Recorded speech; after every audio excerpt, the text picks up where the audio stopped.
To understand what I'm about to tell you, you need to do something first. You need to believe in the impossible. Can you do that? What do you desire that you can't have? Now you should at least give a brother a moment to say something heroically clever. You have failed this city.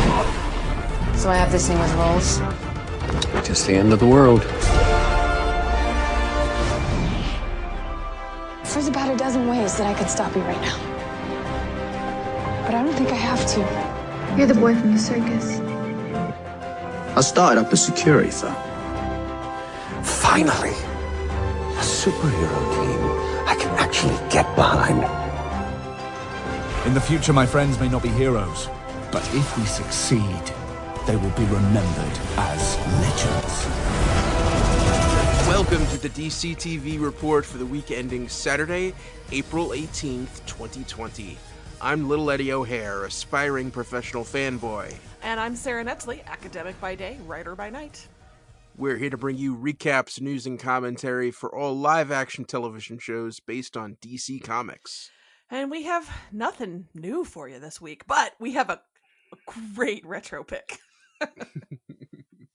Hello, everyone. I'm back. I just wanted to say thank you to Sara, and a special thank you to Bill Sweeney for filling in for me last week. We had a good time, but we missed you. Yeah, you guys did a fine job on the episode. I was impressed, and really enjoyed your Swamp Thing banter. Well, he really turned me around on it. I really came in just ready to kind of unload, and he brought up some good points about, what's it trying to be, and it was good. It was good give and take. Yeah. I mean, it's the one place where Louis Jordan gets to strut his stuff. Do you want 2 minutes to say something about Louis Jordan or? Oh, just his conversations with the local sheriff, where he's just repeating his "on the spot," you say, "men from Mars." Oh man, it's almost as fun as watching him in a James Bond movie say "Octopussy." Octopussy. Oh, my dear Octopussy. He just loves saying that word.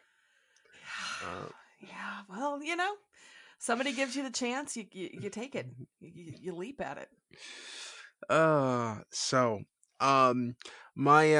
feeling much better. My voice is still a little bruised, so if I'm not as animated, or throwing out the impressions as usual, that's why. But we still have a lot to talk about, and we do have a retro pick to get to. First off, before we get to that, I want to thank everyone for listening. If you are listening to us on Apple Podcast, or you have the option to rate or review us, please do that. That helps people find us. Also, if you want to be really helpful, we're part of Wicked Theory Studios, which has a Patreon, patreon.com/Wicked Theory. There you can cough up a few shekels to help keep the lights on. And there is a bonus podcast there for you to listen to called Ed Bonds with Bill, where Bill Sweeney and I watch James Bond movies together. Our last episode was Spectre. And I think we're going to be recording another one of those next week. So I was going to say, if it's this week, I would say we should keep this short so you have enough voice for that too. But if not, let's just, unload on this episode. Yeah. So Sara, you, is there any other real chit chat to go through, or you want to just dive right into the news? Well, I have multiple Zoom hangouts scheduled for this evening, because that's life now. And one of them is with my group of college friends, most of whom I have not talked to we're talking like more than one decade. It's been a while. So yeah, that's going to be something. Yeah, that's all. That's what I've got to look forward to. Okay. So, All right. yeah. All right. The wonders of Zoom. All right. Bringing you together with people you're not sure if you wanted to talk to ever again. All But we're right. gonna give it a try. Why not? Okay. All right. Well, let's get into it. Let's hear the news. Okay, we have light news this week, but we have some interesting news this week. Ed, you want to start with the big news? Yeah, let's do the big news. All right. So we have a new show possibly emerging for HBO Max, and that is Justice League Dark. J.J. Abrams is on board to produce. Apparently, it's gotten a production commitment. Do you know production commitment versus pilot order versus series, or like, do you know where that falls in the how serious we are about this? I mean, I don't know. All I know is I feel there's been so many shows that have been announced for HBO Max. The only which I actually believe is going to happen is DMZ. And that's only because they've actually cast it and filmed the pilot. Yes. Production commitment means they're probably going to produce something. Mm-hmm. Whether that's a pilot or a pilot presentation, or an actual handful of episodes. I don't know. J.J. Abrams' involvement is encouraging. I think they also announced like 2 other shows, one of which was like a Shining companion called The Overlook. And then the other one is about a 70s getaway driver. So J.J. Abrams signed a deal with Warner Brothers a year or 2 ago. I'm really glad to see him involved with some kind of DC properties. He's actually the guy I think would crack Green Lantern, but I'm happy about this. I mean, if they get half of the characters in Justice League Dark, it could be an incredible show. This is the show with all the paranormal characters. John Constantine is a big part of this.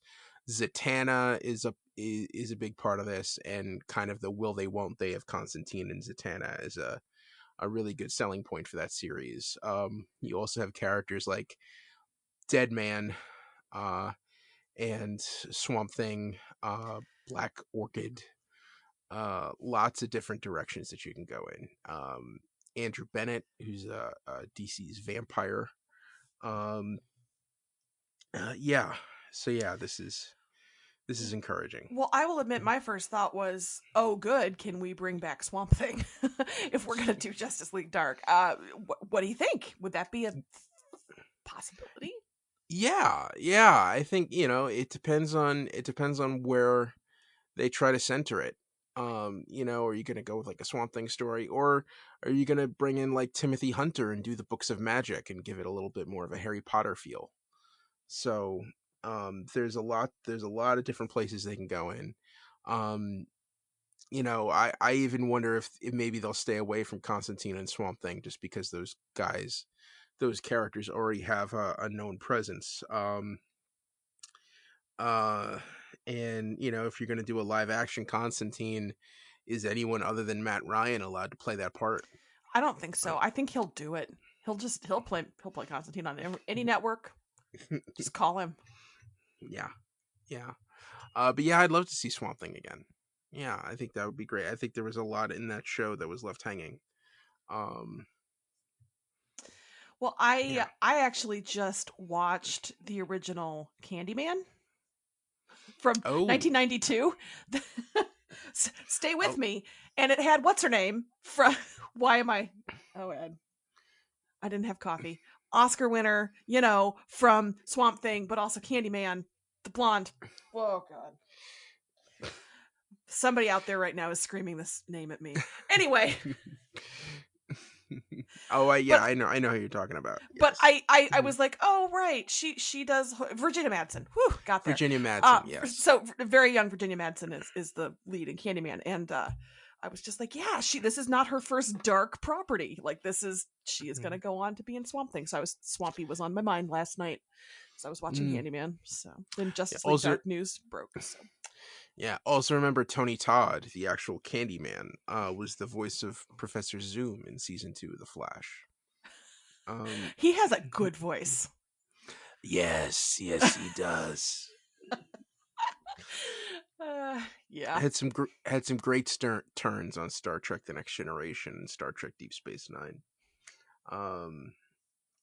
Great guest star legendary Star Trek guest star Tony Todd. Nice.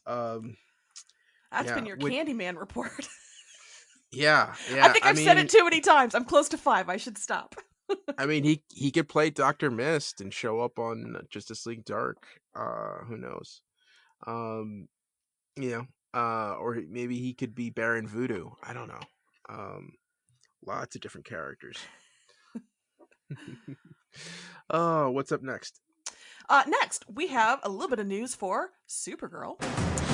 And that is in an interview with Yahoo. John Cryer, from his home, talked about what they're doing for the finale, and kind of confirmed what we've been hearing over the last couple of weeks. They didn't get it all the way finished, but the showrunners are writing changes to the finale so they can use what they shot to have a finale this next month. He did say that he suspects the finale is going to change the Lex storyline, and he actually said in the interview, does that mean Lex isn't defeated? So they probably didn't film his whatever the eventual outcome was supposed to be of that conflict with Supergirl, so it sounds like that might leave it a little more open-ended. I am wild with curiosity to see how they twist what they have to make a satisfying narrative for an entire finale. So that was just John Cryer talking a little bit more about what Supergirl's up to. Cool. Yeah, it's exciting. Yeah. Yeah. I mean, I'm glad that they didn't just give up and just say, hey, we'll just skip the finale, that they're actually gonna try to jerry rig this and just to see if it pays off. Yeah, I will it be I don't know. I'm really excited to see. This is kind of a dorky thing of me, I guess, but how do you how do you rise to that challenge? How do you I don't know. Mm-hmm. I'm excited to see what they do. Okay, last bit of news for the week is for Lucifer. And it's not great news. TV Line is reporting that talks with Tom Ellis for a possible season 6 have come to a standstill. Netflix feels like they have ponied up what they can pony up for an offer, and it has not been accepted yet. So we are maybe not as full speed ahead on a season 6 as we were thinking. That is too bad. Yeah, this is disappointing. You want me to talk to him?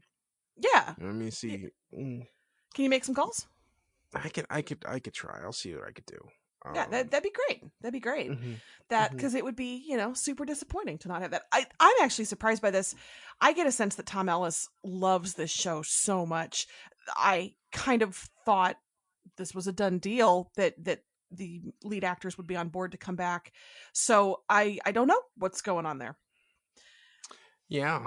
I guess we'll just have to see. Now, did they finish filming all of season 5? I don't know. That's one I'm not actually sure about. I feel like they finished a whole batch, but I don't know if they got to the back half of season 5, which was always going to be split up anyway. They have sure not come up with a release date for that, and wasn't it May-ish that they were doing that? Yeah. Last year.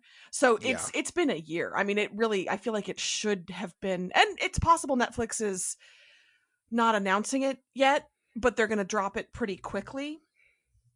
But your friendly neighborhood EW Lucifer recapper, that's me, has not heard anything, so I don't know when it's going to be out.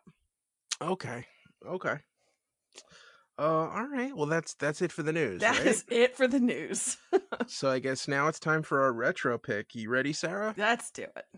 We're watching Aquaman series pilot. 10 years ago, young Arthur Curry lost his mother in an ocean storm and was rescued by whales. In the present, Arthur worked on a diving boat and discovered he was an Atlantean prince. After being rescued by AC, Lieutenant Rachel Torres was offered work on Project Nautilus, researching the Bermuda Triangle.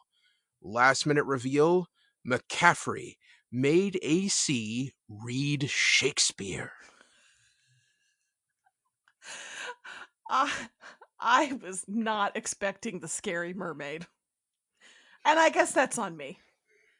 I did not expect a scary siren mermaid. This was much more horrific than I was prepared for. But you know what? I super enjoyed this. I would have watched a whole season of this. I would have watched multiple seasons of this. Yeah, I think there's a misconception that because this wasn't picked up that it's bad.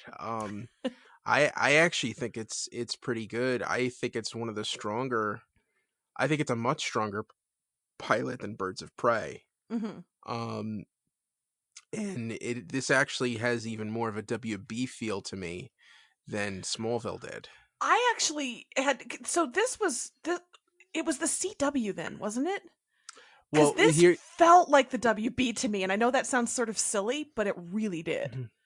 Well, it was developed by the WB, and it was the first year that they combined. Okay. And basically that when they combined UPN and WB into the CW, one of the casualties that got lost was this Aquaman show. That they just couldn't find room for it in the schedule.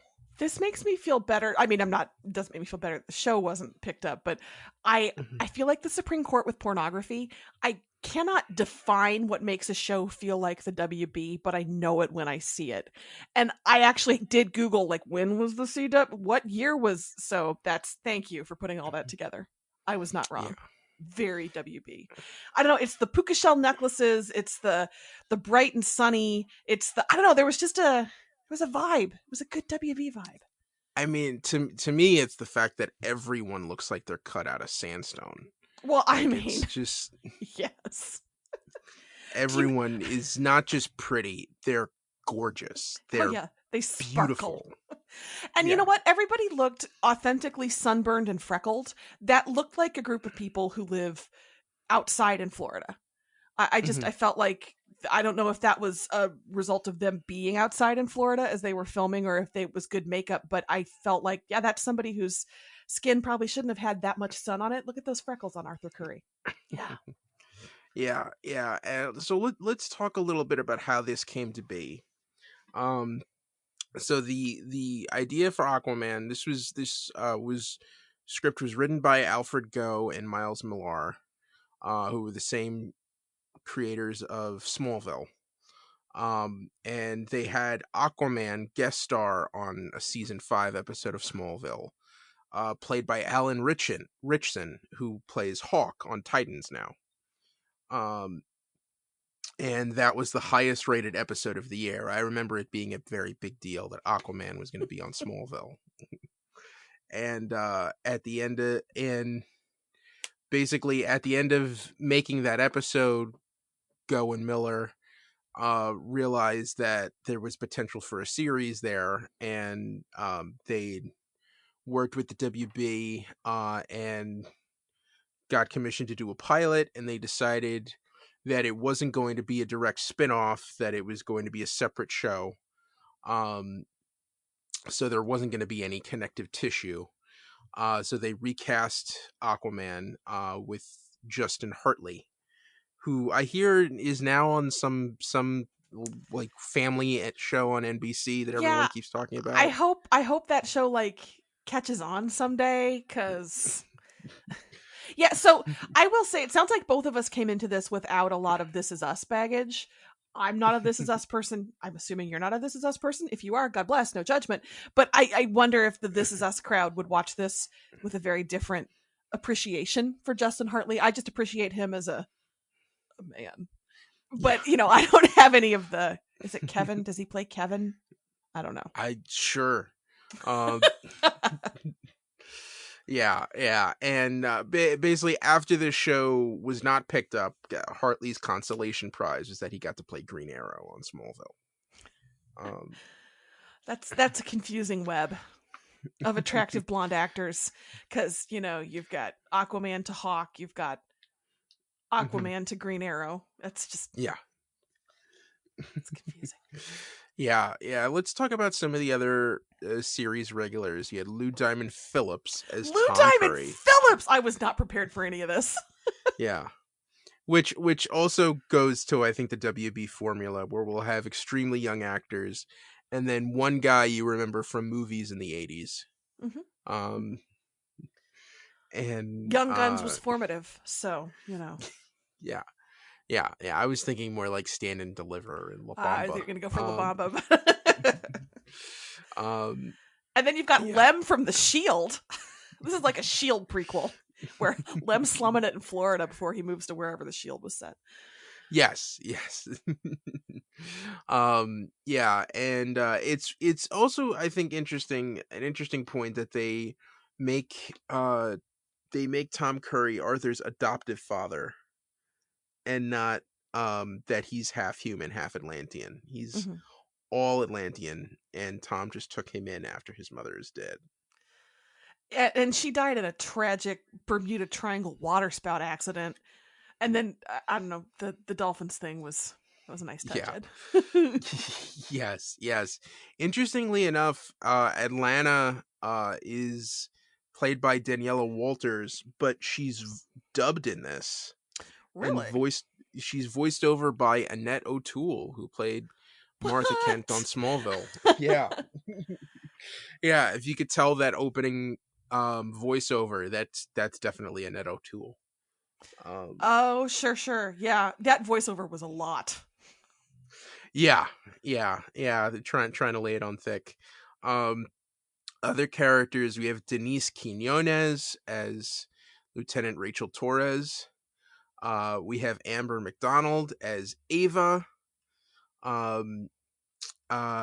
Rick Peters as Agent Brigman of Project Nautilus. And to me, the real gem of this show, the real star, is Ving Rhames as McCaffrey.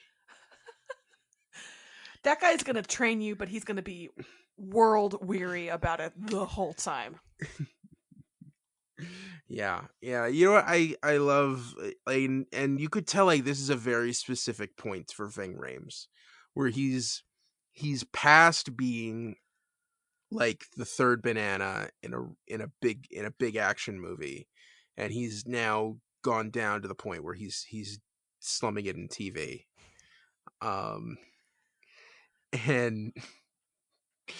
And he's still Ving Rhames, but it's Ving Rhames trying to be like the character Willem Dafoe played in the Aquaman movie. It's just like really strange, odd choice, but I love it. I didn't realize how much I associate Ving Rhames with the Dawn of the Dead remake, but when that dude shows up, I'm like, well, zombies are coming. So that was my initial response to him at that bar. Oh no, gird your loins.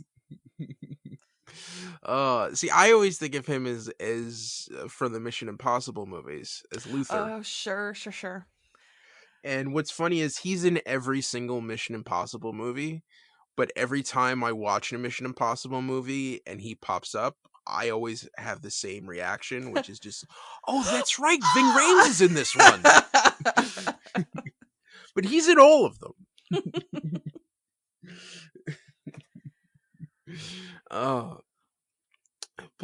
Yeah, he's a guy who likes to show up and get day drunk. And then, and then tell Arthur all about, the fact that he's an Atlantean prince. In the most brusque way possible. Yeah. And that play he gives him at the end, Henry IV Parts 1 and 2. Sarah, are you familiar with Henry IV? I mean, I'm not even going to try to front. Not really, no. No. Well, it's really about Henry V. And it's about Prince Harry realizing that he doesn't have to. He has to stop being a kid now and learn how to become an actual king. Sure. But it does seem like a really odd choice to end your episode. Like we're gonna give him homework. And it's Shakespeare. That I did like when he just said, "I'm not really a reader." Yeah, no, we know, buddy. Yeah. Now there was a little bit of environmental activist stuff. Now, it in was here. Bill last week who said there's going to be environmental stuff, right? It wasn't as much as I expected, actually. No, and we don't actually see it. We just hear him talk about freeing the dolphins at Neptune World. I guess that's something that they probably would have developed later on in the series. Yeah. And okay, so Sarah, here's the fun romantic stuff. Do you think would you rather see Arthur end up with Lieutenant Torres or with Ava, the bar owner? I loved Ava immediately. Obviously, that was never going to be in the cards. She probably was going to pine for him at some point. There'd be jealousy, but it was always going to be Torres. I mean, like, that's how that was set up. Somebody tell me if I'm reading that wrong, but I really liked Ava. She was a great. I mean, they were both good, but I don't know. I would have enjoyed seeing him and her pair off, and I was very upset when she got sirened in the back. Yeah, I thought she was a goner.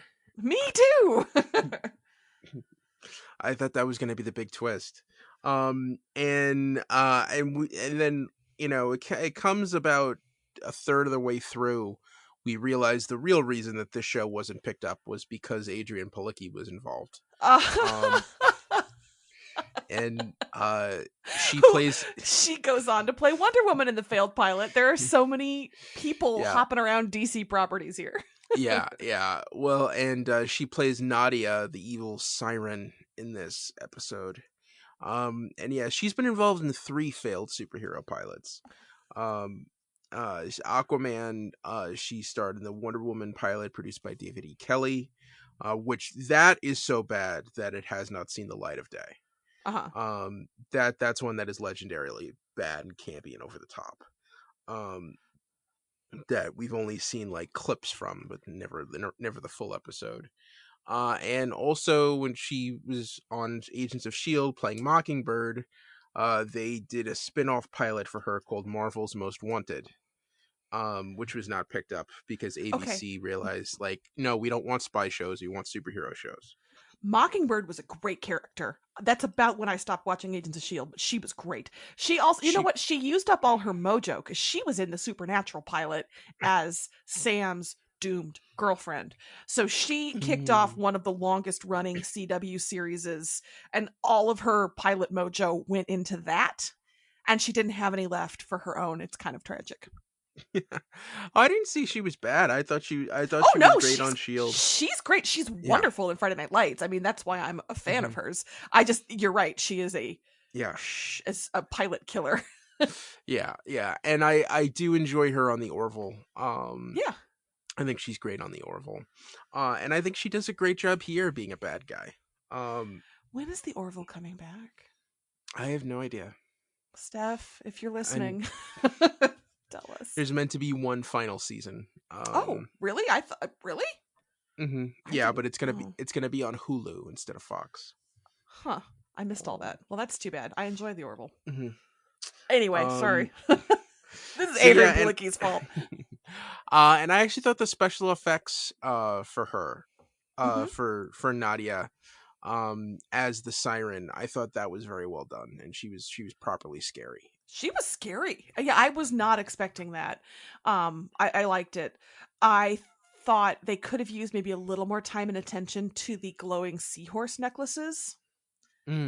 Special effects. That's just, that would be my note there. Well, and you also got to figure if they'd gotten picked up, they probably would have spent a little bit to polish those effects up. Perhaps. But yeah, no, I was impressed with this show. Just sometimes it doesn't matter how good you are. It's just scheduling or whether or not the network thinks that you're strong enough to get an audience. And one of the things researching this is the CW did not pick this up, but this pilot was one of the first things available in the iTunes store from the CW. And it was like one of the for a while, it was one of the highest rated TV episodes in iTunes. There weren't many other TV episodes in iTunes at the time, were there? Okay. I don't know, but it was definitely the highest rated thing that came, the most purchased thing that came out of the Warner Brothers store. Um, but Huh. even that, they still couldn't find a place for it. Which is a shame. Is a shame. I agree. This was a lot of fun. This is not a show that deserved to be. This could have sustained itself for a couple seasons, I think. Yeah. It has Ving Rhames saying very seriously, "Destiny is like a riptide." It needed more time to grow. Also, I appreciated that AC's boat is called the Quint. Nice little Jaws reference there. I Yeah. thought that was cute. I also Mhm. loved Ava's like upper arm braided leather strap band. That was real 2006. Yeah. I feel like she just trolled around Florida for a little bit, saw like a couple of girls doing that, and it's like, oh, here we This go. is an important note for my character. She really needs to have this. And you know what? It was an important note for the character. She did need to have that. That's how she became that character. Yeah. All right. Yeah, All right. I genuinely enjoyed this. This was a lot of fun. Cool. Is there anything else? Any lingering questions? I mean, Anything more that you think we could have you would have liked to see? Or well, I want to know, was Mom really dead, or was Mom going to come back in the, season 1 finale to be in several episodes of season 2 before disappearing again, or was she actually deceased? interesting question. I'm wondering, like, if the show had gotten picked up, how long they would have waited before showing us Atlantis. Mm-hmm. Because you figure that is that something you need to wait for your season 2 budget to pony up. Maybe. Mm-hmm. Would they have shown us more actual dolphins? Yeah. There are plenty of sharks, though. I was even scared watching him like swim around all those sharks, in that opening scene. I like to think that he didn't have enough clout to be like, this is not safe for me, you guys, and they were like, get in the water. Yeah, and yeah, but you could already see he's already got that power swimming, that he's swimming really fast, and he's sort of establishing his connection with sea creatures. That was some good fast swimming. Yeah. Aquaman. What could have been? What could have been? All right. Cool. So I think that's it for the episode. You want to talk about our winners of the week? Sure. You want to go first? Yeah. I mean, for me, I think I'm gonna stick with Ving Rhames. It's someone who seems totally out of place on this show, but I loved every minute of watching him be there, and you could tell that, it's like, I'm doing TV now, but man, I'm committed. Well, and I have to go with Adrienne Palicki, just because that woman's casting agent, amazing work getting her on all these shows that never went anywhere. I just applause. She's great. When she shows up, you know what to expect. It's gonna be quality. It's gonna be a little goofy. I love seeing her in everything. And if anybody out there knows how we can see that Wonder Woman pilot, hit us up, because I'm curious. Yeah. All right. So those are winners for the week, and we did an episode, Sarah. We did. And Ed, we have new episodes next week? Question mark? Yup, fingers crossed. We're getting some Flash and Legends. So there's that to look forward to. And yeah. So, hope you enjoyed these handful of retro picks over the last 3 weeks, between Superman, Swamp Thing, and Aquaman. Lots of fun. And yeah, that's going to be the DC TV report for this week. You can find us on Twitter. I'm at Little Eddie O'Hare. And I'm at Sara Netzley, SaraNetzley. And follow the show on Twitter at DCTV Report. Send along your emails to dctv@wickedtheory.com. Also, be sure to subscribe to our show on your podcast app of choice and rate and review us. That helps more people find us. Check out our sister show, the Wicked Theory Podcast. This has been a Wicked Theory Studios production. Executive producer, Bill Sweeney. Visit us at wickedtheory.com. Shazam, everybody. Shazam! Shazam!